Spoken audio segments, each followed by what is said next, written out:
Good morning and welcome to A&E TV.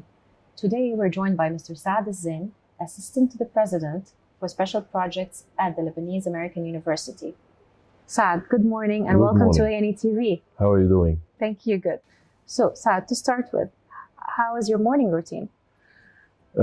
Every day it starts with me taking and dropping off my daughter at school because I believe this is a great bonding, and this is happening for many years with previous kids as well. So I start with my daughter. Okay, that's a great way to start your day. It is. All right, so we're going to move a little bit and talk about the recently inaugurated Fouad Makhzoumi Yes. Center in Lebanon, Innovation Center at the LAU. Yes. Tell me a bit, how did this project come to life? Great. It all started with a gift. It was a gift from Dr. Fouad Makhzoumi himself. He gave an endowment to the university because he had a vision.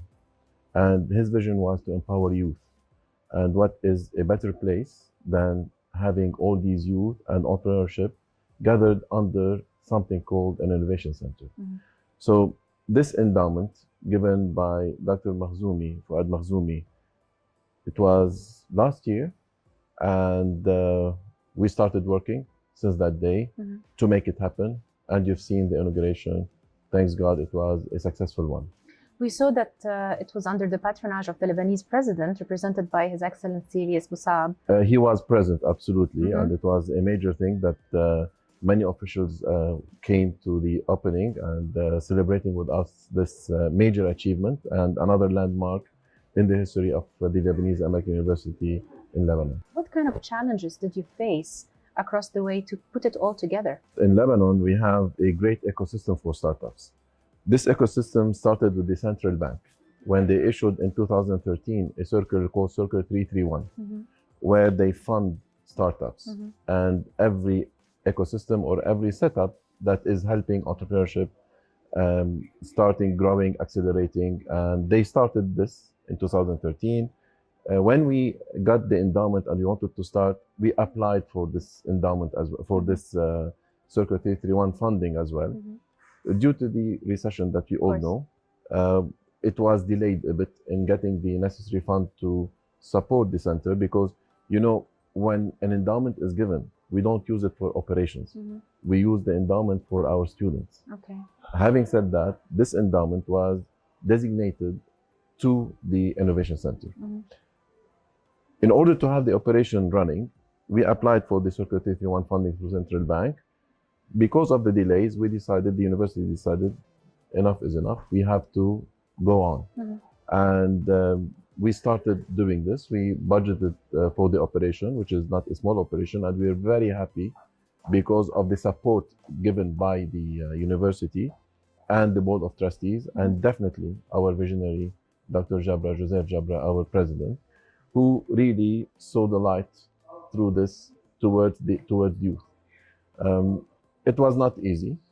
We had to do so. We are not the first, but we're doing things in different way. All right. There are many other startups in Lebanon. Mhm. There are many innovation centers in Lebanon across many universities. What we have done to differentiate ourselves is that we are not hosted under any school. Mhm. We are a standalone Mhm. center, innovation center, that is working with 7 schools. So this was a first step. We have 2 other steps to do in the near future, which we will announce later on, how we will position ourselves as different from any other startup in Lebanon or any other, center in Lebanon. All right. Let's talk a little bit about the objective of this center. Yes. We had 2 main objectives, Mhm. and I'll talk a bit, okay, on each one. Mhm. The first is academic, Mhm. and it is academia, on how to transform our curriculum to meet the challenges of the 21st century. This is very important. Academia cannot continue the way it is, and we really need to change our curriculum. We all know about the 4th industrial revolution, technology, and the invasion of this technology through different aspects and different platforms that is affecting our daily lives. So how can we make our students ready to learn what is happening in the future? So we need to introduce to our students artificial intelligence, robotics, nanotechnology, Internet of Things, and blockchain. They need to start being aware. We all know, and we are all hit by saying millions of jobs will disappear. This is true because of technology. But what about the other millions of jobs that will appear? So if our students are ready for that and knowing this technology, they will not lose jobs. So education should change. Giving education should be totally different. Every student who comes into a classroom is very well informed. Is not to be taught because informed. He knows everything. He has done his homework. He knows what is, but we need to guide him well. So this way of education should change. The curriculum should change. The courses should change to meet this transformation into the 21st century. So this pillar is very important. The other pillar, which is dear to my heart, is to help students create their own jobs. We don't want any more students to look for a job. We have to train them to create their own job. And most importantly, we need to stop the brain drain of our youth. We have very creative people, we have very innovative people, but they don't have the chance in Lebanon. By giving such centers, by providing such centers and platforms, it means we're giving them the chance to become entrepreneurship, to become innovators, to do their own startups, to create their own jobs. By doing so, and by succeeding, they will have also opportunities for others to join their startups. So we're creating an ecosystem. It's a new ecosystem, economic system to help our economy grow.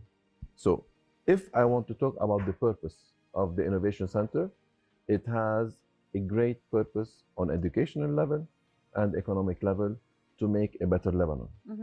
And for the students, what is the mechanism to join the center? Is it part of their emphasis of the study or the program that they're looking for? The way we're starting is a bit different, but definitely it will progress depending on how things will go on during the years. But the way we're starting, and hopefully our first cycle will start in the fall 2019, is by launching the competition. By launching the competition, we will tell our students that we need 150 applicants to come to the center. We have a jury that will sit and interview each and every applicant and choose from this 150 based on different criteria and KPIs, 10 of them. These 10 will be incubated in the center.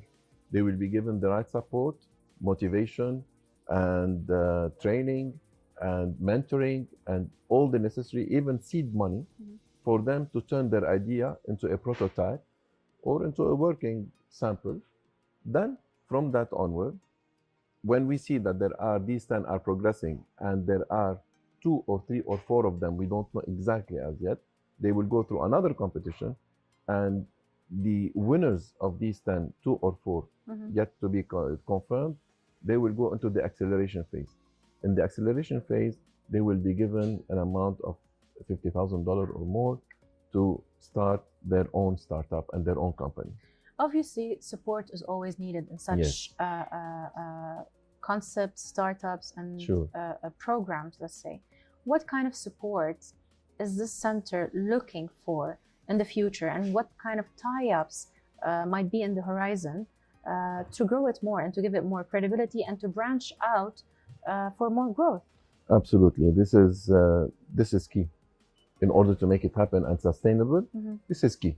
And finance and funding is key, because at the end of the day, there is different stages that we go through with our students to reach that is their why we are growth talking stage. Now for people who are willing and eager to learn more about such centers. Great. As I mentioned before, that Circle 51 funding was our main pillar of financing. In this absence, the LEU and the university, the board of trustees, took a firm decision in having investment fund dedicated for this center. Amazing. But also, this is not enough. We are talking to different sponsors and different corporates that are very much interested in youth empowerment, and they will help us definitely finding the way and finding the means and ways to fund these projects and make this center sustainable. the most important thing in this journey is sustainability. Of course. How we can keep on the funding coming, growing, so we can help these companies and startups grow and widen the horizon of this ecosystem. All right.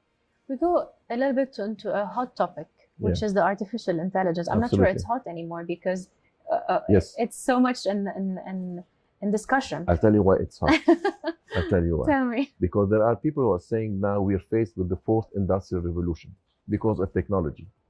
But some other people, some studies are saying AI became the fifth industrial revolution. So we have the technology. On one hand, AI is on a different hand. Yeah. We are learning, Lara, me, yourself, everyone is learning AI and the power of AI and how machines can become smart and smarter. And every day we are reading about something new.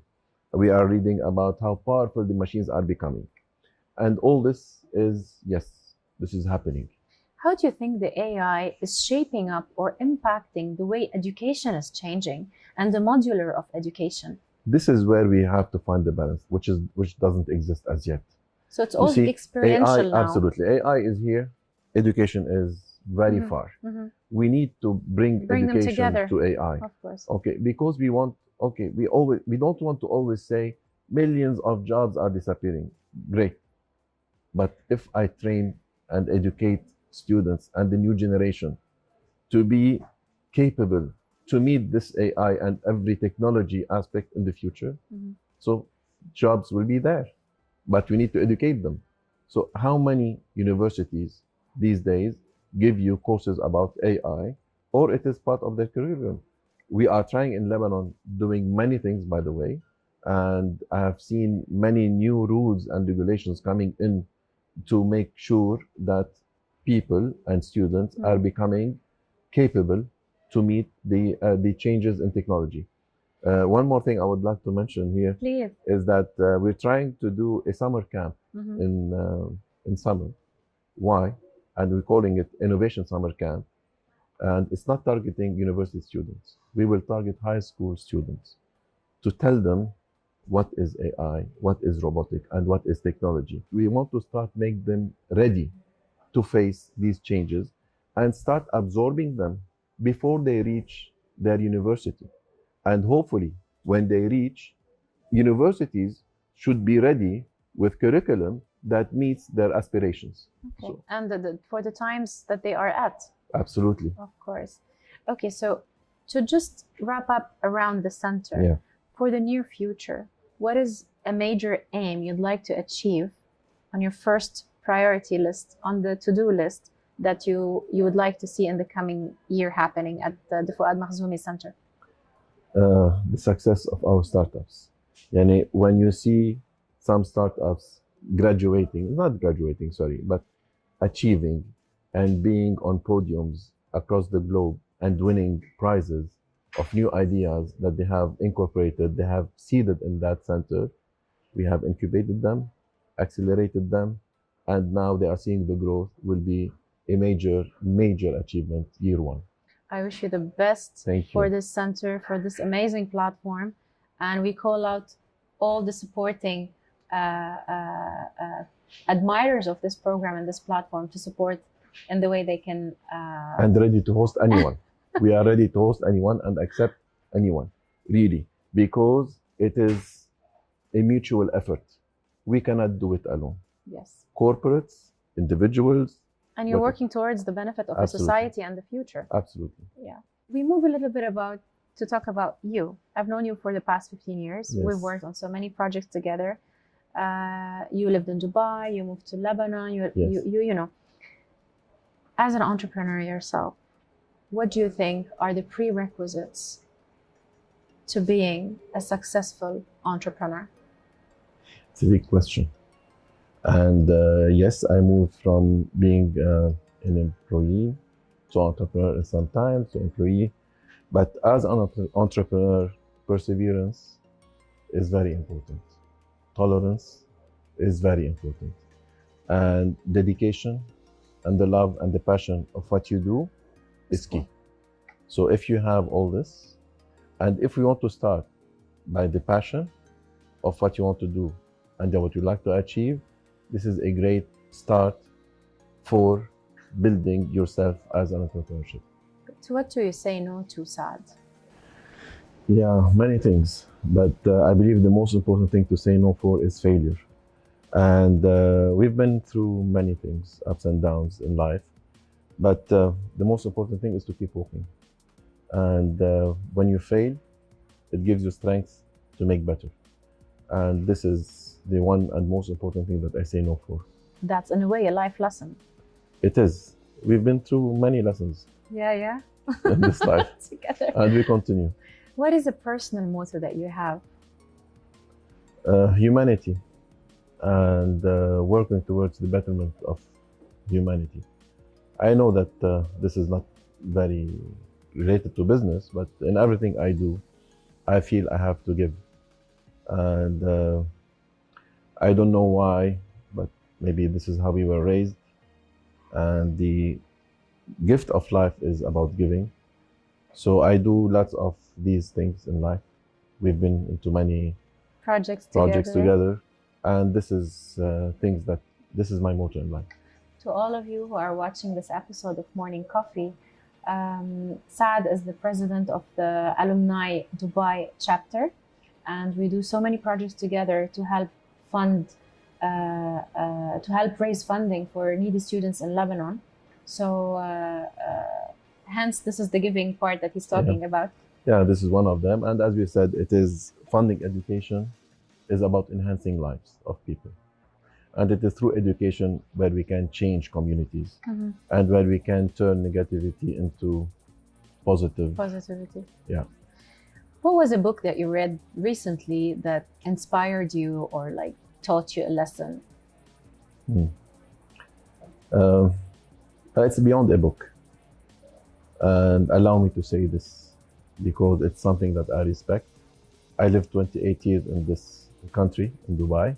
I moved to Lebanon, as you know, 2 years back. And this city inspired us. And His Highness Sheikh Hamad bin Rashid Al Maktoum inspired every one of us. And his latest book, My Story, it's about inspiration. And we've read and we learned many things from this book. And most importantly is the leadership, okay, that is taught to us every day through every act that His Highness is doing, not only in his book. Because everything that this city achieved cannot be really translated or summarized into a book as well as His Highness. It's the vision more than a book. It's a vision itself. It is the story of life. Saad, going back to where we started our conversation, how would we wrap up our morning coffee episode? And what would be your invitation to the people that are watching this episode, telling them about Saad El Zein Innovation Center at the Lebanese American University? I would like to invite each and every one of you and of your audience to come visit the center and be part of it and be our partner in order to empower you for a better Lebanon. Thank you so much. It's my pleasure. Thank you, Lara. Thank you for the team, and thank you for whatever you're doing in order to put every story into life. Thank you. My dears, thank you so much for tuning in. Innovation, sustainability, projects, dreams, a better future, a better generation, all of this and more is going to be part of our future episodes. Stay tuned and see you next time.